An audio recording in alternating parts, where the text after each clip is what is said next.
अब ये नहीं बच्चे को हाफ हार्टेड रहना है कि नहीं चलो आगे शायद इससे बेहतर है कुछ. This the best thing that you can have. Putting on a white coat means a lot. तो we need very good doctors, we need very good engineers for our community. तो ये बच्चों को इस चीज़ का भी ख्याल रखना चाहिए. अपने पेरेंट्स का जो ड्रीम होता है या बाकी घर वालों का जो ड्रीम होता है और अपना जो बच्चे का ड्रीम होता है, लेट इट कम ट्रू.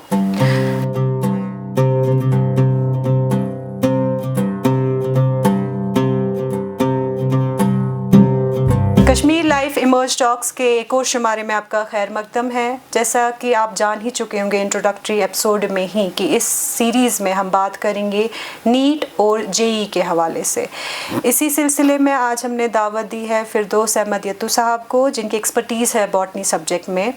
और इस सीरीज़ में, इस शुमारे में हम बात करेंगे बॉटनी के बारे में, बायोलॉजी के बारे में इन जनरल, लेकिन ज़्यादातर जो हमारा फोकस रहेगा वो बॉटनी के बारे में होगा. सर आपका खैर मकदम है. Thank you. पहले हम आपके इंट्रोडक्शन से स्टार्ट करते हैं. प्लीज़ अपने आप को इंट्रोड्यूस कराएं. आई एम माई सेल्फ फिरदौस. बच्चे मुझे फिरदौस सर के नाम से जानते हैं, फिरदौस बॉटनी के नाम से जानते हैं. तो मेरा जो बच्चों को बॉटनी पढ़ाने का एक्सपीरियंस है वो 13 साल का है. ओके. मैंने हज़ारों में बच्चों को मेंटर किया हुआ है, जो हज़ारों में की तादाद में हमारे बच्चे भी प्रोफेशनल कॉलेजेस में हैं, जैसे जेएमसी श्रीनगर में है, जेएमसी जम्मू में है, जितने भी हमारे मेडिकल कॉलेजेस इधर है JNK में, या बहुत सारे स्टूडेंट अभी हमारे ऐसे भी है जो अब्रॉड है, मुल्क से बाहर भी अच्छे अच्छी जगहों पर सेटल है. तो ये मेरा एक ब्रीफ सा इंट्रोडक्शन था. तो teaching botany is my passion. Mentoring students for NEET exams it's a passion. तो करते रहते अपनी तरीके से सिंसियरिटी के साथ. जब तक कर पाएंगे तब तक है. अल्लाह से यही दुआ है कि हम ज़्यादा से ज़्यादा टाइम तक बच्चों को ये सर्विस अपने तरीके से प्रिवेल करें. और इस बार आप इमर्ज के साथ जुड़े हैं, इमर्ज इंस्टीट्यूट के साथ. हाँ, currently I am a part of emerge classes, जो एक बहुत बड़ा इंस्टीट्यूट बना है. कोचिंग की हिस्ट्री में अगर देखा जाएगा तो ये सबसे बड़ा प्लेटफॉर्म है, बिगेस्ट प्लेटफॉर्म है कोचिंग का JNK के अंदर. तो इसका थोड़ा सा मैं ये बता दूंगा. जैसे मैं होप क्लासेस में HOD बायोलॉजी रह चुका हूँ.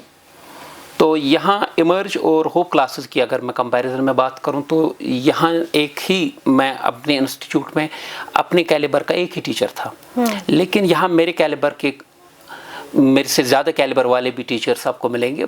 डाइवर्सिटी यहाँ पर बहुत है. यानी कि यहाँ पर सिर्फ आप बॉटनी सिर्फ फिरदौस सर के पास नहीं पढ़ेंगे. We have almost a dozen of teachers for teaching botany. बहुत प्रीमियम टीचर्स है सारे.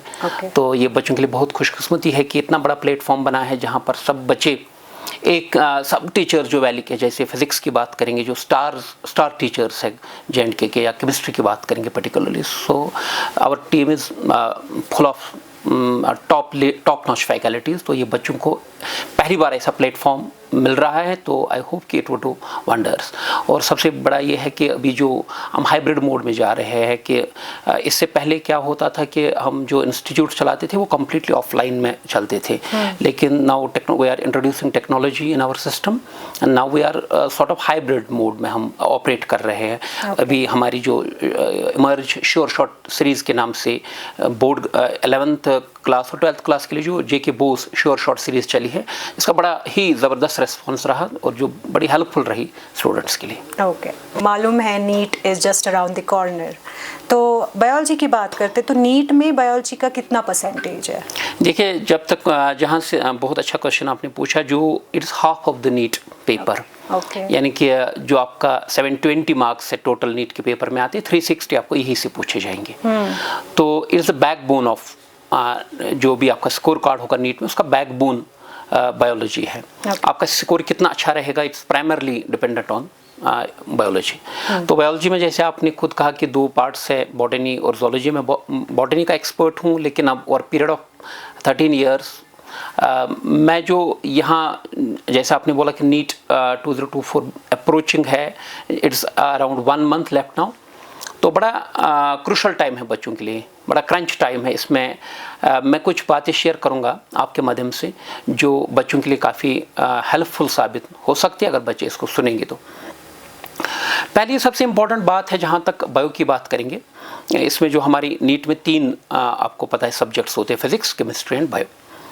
फिज़िक्स में और केमिस्ट्री में पर्टिकुलरली अगर मैं पहले फिज़िक्स की बात करूं, तो अगर फिज़िक्स में कोई स्टूडेंट चाहता है कि मैं ये एक चैप्टर ना करूं, ये छोड़ दूं, तो it is possible for the student. अगर कोई पर्टिकुलर चैप्टर आपसे नहीं हो पा रहा है, you have the relaxation, you have the आपके लिए ये है स्पेस कि आप किसी चैप्टर को छोड़ सकते हैं। चलो इससे मैं क्वेश्चन अटेम्प्ट नहीं करूंगा। Same is case with chemistry. Chemistry में कम है फिजिक्स के लेकर, लेकिन you have you can skip at least chapter और सो।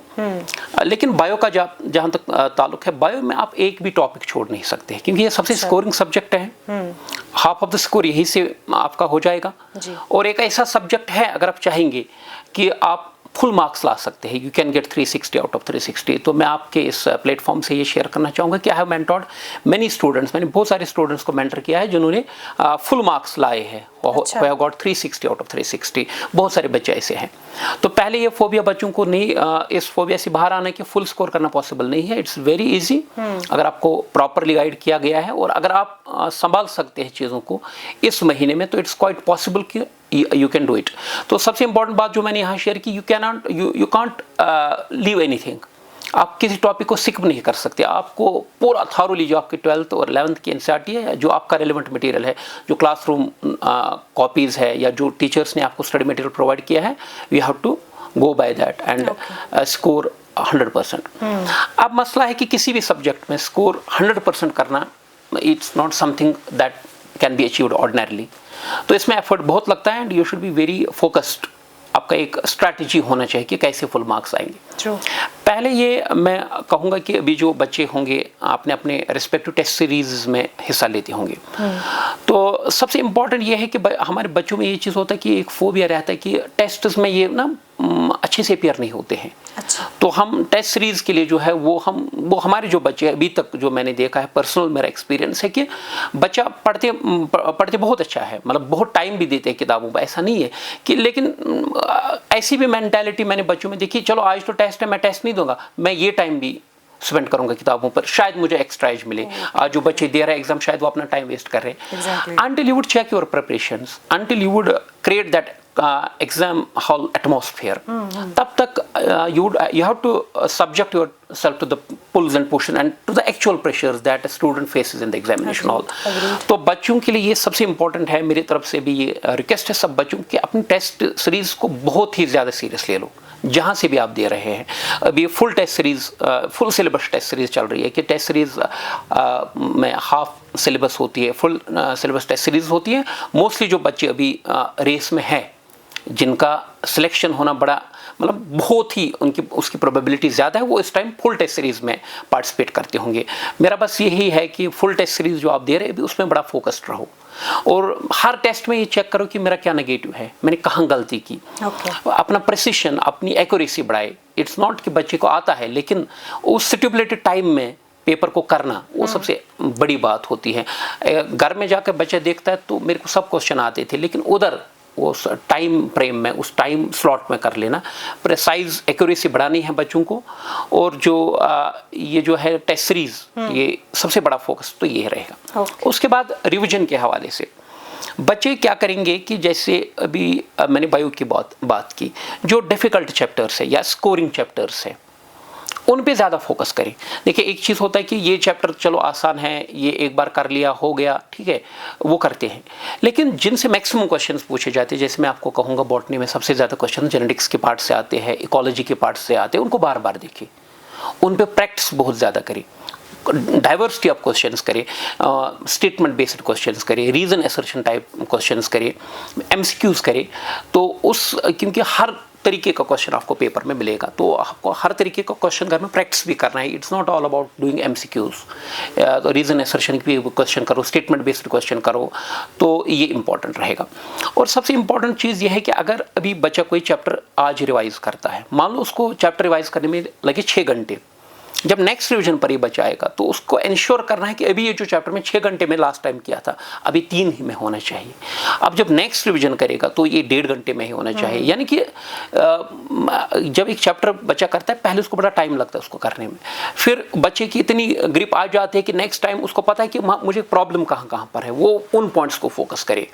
तो और पीरियड ऑफ टाइम जब आप करेंगे रिवाइज चीज़ों को, तो every time you should take lesser time than the previous one. तो मतलब रिवीजन की वजह से एक तो उनका रिवीजन भी हो जाएगा और टाइम मैनेजमेंट भी आ जाएगा। तो ये दूसरा चीज़ है। ये तो होगी इसके रिलेटेड चीज़ें। एक तो इनको MCQs करने हैं, रीजन असर्शन टाइप वाले करने हैं, स्टेटमेंट बेस्ड क्वेश्चन करने हैं, टेस्ट सीरीज पे बड़ा फोकस करना है। उसके अलावा जो ये है कि अभी बड़ा क्रंच टाइम है, बच्चों में एंग्जाइटी नर्वसनेस बहुत आ जाती है, क्योंकि जितना एग्ज़ाम आगे नज़दीक आ रहा है तो बच्चों की एंग्जाइटी ओब्वियसली बढ़ेगी। तो सबसे इम्पॉर्टेंट चीज़ ये है कि अभी बच्चे अपने सेहत का भी बड़ा ख्याल रखें, क्योंकि अगर ये बहुत क्रूशल टाइम है, अगर बच्चा बीमार हो गया, बच्चा डिप्रेशन में चला गया, तो जो साल 2 साल की 3 साल की मेहनत है वो तो चली गई। इस टाइम बच्चे क्या करते हैं, सोते नहीं हैं। अक्सर मैं बच्चों का टाइम टेबल देखता हूँ, बड़ा स्ट्रक्चर्ड होता है, ओवर 18 आवर्स का, मतलब ये रखते हैं कि बस 6 घंटे 4 घंटे सोएंगे। वो ठीक है, लेकिन जितना आप लंबा पढ़ सकते हो वो तो बेहतर है। लेकिन एज एन एक्सपर्ट जैसे मेरे पास आते हैं केसेस, मैंने बच्चों को देखा हो कि इस टाइम में बड़े बच्चे परेशान हो जाते हैं, डिप्रेस हो जाते हैं। बस यू टेक साउंड स्लीप, अपने हेल्थ का ख्याल रखो, नींद करो, फिर सुबह बहुत अर्ली जागो, या बच्चे का जो भी अपना स्केड्यूल है, टाइम टेबल है, वो फॉलो करे। लेकिन एक चीज़ इंश्योर करे कि सेहत का ख्याल रखे, नींद पूरी करे। At least they should take 6 hours of sleep, sound sleep, that is very important. और उसके अलावा जो मैं आपको कहूँगा कि ये जो है कि ज़्यादा रिजल्ट पे फोकस मत करो। अक्सर बच्चा जब किताब खोलता है कि उसको वो रिजल्ट पे आ जाता है, उसको यही कि क्या हो जाएगा रिजल्ट के दिन। Believe in yourself, believe in the process. Process is always more important than the end point. Exactly. इस प्रोसेस को एंजॉय करो, थॉरली एंजॉय करो इस चीज़ को। जो बेसिक्स है उनको करेक्ट कर लो, मतलब अब मत सोचो ज़्यादा क्या होगा उस दिन के रिजल्ट्स के बारे में, ज़्यादा बादर ना करें, प्रोसेस पर फोकस करें, अच्छे से अपने आप को कंसोलिडेट करें। और उसके बाद जब इंशाल्लाह उनका एक्चुअल क्लासरूम मतलब एग्जामिनेशन का टाइम आएगा, इट वुड बी 7 में, तो जो सिली मिस्टेक्स है वो भी टेस्ट सीरीज़ में या जितनी भी टेस्ट देंगे उस चीज़ का फोकस, उस चीज़ पे फोकस ज़रूर रहना चाहिए बच्चों का। वो ये है कि बच्चे क्या करते हैं, उधर पेपर के टाइम पर बड़ी सिली मिस्टेक्स करते हैं, कैजुअली क्वेश्चन को पढ़ते हैं। बेटा ये आपके फ्यूचर का सवाल है, कैजुअल बिल्कुल भी नहीं रहना, you should be very serious. फिर घर में पता चलता है कि मेरे को नॉट इधर पढ़ना भूल गया है, वो करता है द फॉलोइंग इज, नॉट नहीं देख पाता है। 1-2 बार क्वेश्चन पढ़ो, 1-2 बार क्वेश्चन को अच्छे से करो, फिर सारे ऑप्शंस पढ़ो। बच्चा क्या करता है कभी कभार which of the following is correct, उसने एक ही ऑप्शन पढ़ लिया तो उस पर टिक मार दी, और वो जो फिल है आपने जो आंसर करना है वो कर लिया, बाद में पता चलता है कि इसमें ऑल ऑफ दिस एक ऑप्शन था। तो वो चीज़ है, ये जो है बहुत ना, इसकी जो इम्पोर्टेंट इन चीज़ों को बड़ा इंपॉर्टेंस दे दो, टाइम मैनेजमेंट पर फोकस करो, और एक अच्छी अप्रोच के साथ क्लासरूम में जाओ कि नहीं मेरे को अभी अगर आप टेस्ट सीरीज दे रहे हो तो मान के चलो कि मैं एक्चुअल एग्जाम दे रहा हूँ। तो ये ना रखो जहन में कि शायद मैं अभी चलो ये तो एक्चुअल एग्जाम है नहीं। तो जितना बच्चा रेप्लिकेट कर पाएगा वो एग्जामिनेशन का एग्जाम हॉल को अगर रेप्लिकेट कर पाते हो अपने टेस्ट सीरीज में तो half of the task is done. तो इन चीज़ों का ख्याल रखना है बच्चों को। I hope students take a note of these points. It's absolutely very necessary for them to take these measures, क्योंकि बहुत बच्चे मेहनत करते हैं। We feel the pain of the students, how much efforts they put in. तो हमारी दुआएं इनके साथ हैं। इमर्ज क्लासेस की पर्सनली जो भी मेरे बच्चे हैं इस साल मैंने पढ़ाए नीट के लिए पेयर हो रहे हैं, we wish them, we as a whole emerge team wish दम best of luck. And personal level पे भी मैं बच्चों को चाहता हूँ कि हमारे जो बच्चे जिन्होंने बहुत मेहनत की है वो इंशाल्लाह अपनी जो सीट है वो निकाल पाएंगे। और खुदा ना खास्ता if they are not able to do it, ऐसा भी होता है कि बच्चे नहीं कर पाते पहले अटैम्प्ट में। जिन बच्चों का पहला अटैम्प्ट है या जिनका दूसरा अटैम्प्ट है, गॉड फॉरबिड अगर ऐसा क्लिक नहीं हुआ इस साल तो हिम्मत हारनी नहीं है। It is not the end of the world. दुनिया इससे बहुत आगे बढ़ चुकी है। It's not all about, life is not all about being a doctor or engineer. So you have a lot of opportunities ahead. हाँ बस फोकस कर लीजिए। लेकिन एक बात जो मैं यहाँ पर आपके प्रोग्राम के वसादत से पहुँचाना चाहूँगा बच्चों के पास, this the best career they can have. इस लेवल पर अगर मैं कहूँगा कि जितनी बच्चे को शायद बच्चा अभी सोचता है कि चलो अगर नीट नहीं हुआ, अगर मेडिकल में नहीं हुआ या अगर इंजीनियरिंग में नहीं हुआ, चलो आगे ऑप्शंस है, that's true, options are there are multiple options. लेकिन इतना अच्छा कैरियर जो है, कैरियर ऑप्शन जो है मुझे जहाँ तक लगा द बेस्ट ऑप्शन इसमें आगे ये ऐसा नहीं है कि कोई बच्चे ये सोच कर करता है कि चलो अगर किसी बच्चे का इंटरेस्ट नहीं वो अलग बात है। अब ये नहीं बच्चे को हाफ हार्टेड रहना है कि नहीं चलो आगे शायद इससे बेहतर है कुछ। This the best thing that you can have. Putting on a white coat means a lot. So we need very good doctors, we need very good engineers for our community. तो ये बच्चों को इस चीज़ का भी ख्याल रखना चाहिए, अपने पेरेंट्स का जो ड्रीम होता है या बाकी घर वालों का जो ड्रीम होता है और अपना जो बच्चे का ड्रीम होता है, लेट इट कम ट्रू। फिरदौस साहब, एक लास्ट क्वेश्चन जो मेरा रहेगा जी। वो ये है कि जब बायोलॉजी की बात करते हैं, बॉटनी जो है उसका थोड़ा फोबिया है लोगों को, स्टूडेंट्स को, और maybe it's a bit difficult than zoology, तो उस हवाले से बताएं। हाँ जी, आपने बहुत अच्छा क्वेश्चन किया कि देखिए ज़ूलॉजी में जो बच्चे पढ़ते हैं वो एनिमल प्रोसेसेस के बारे में पढ़ते हैं, एनिमल्स के लाइफ के बारे में पढ़ते हैं, और बॉटनी में जो हम प्लांट साइंसेस के बारे में पढ़ते हैं। अगर देखा जाए तो ज़ूलॉजी बच्चे के लिए इमेजिन करना बहुत आसान है, क्योंकि we are talking about our own systems, we are talking about digestive system and rest of our physiological systems, या we are talking about something that is very much concrete.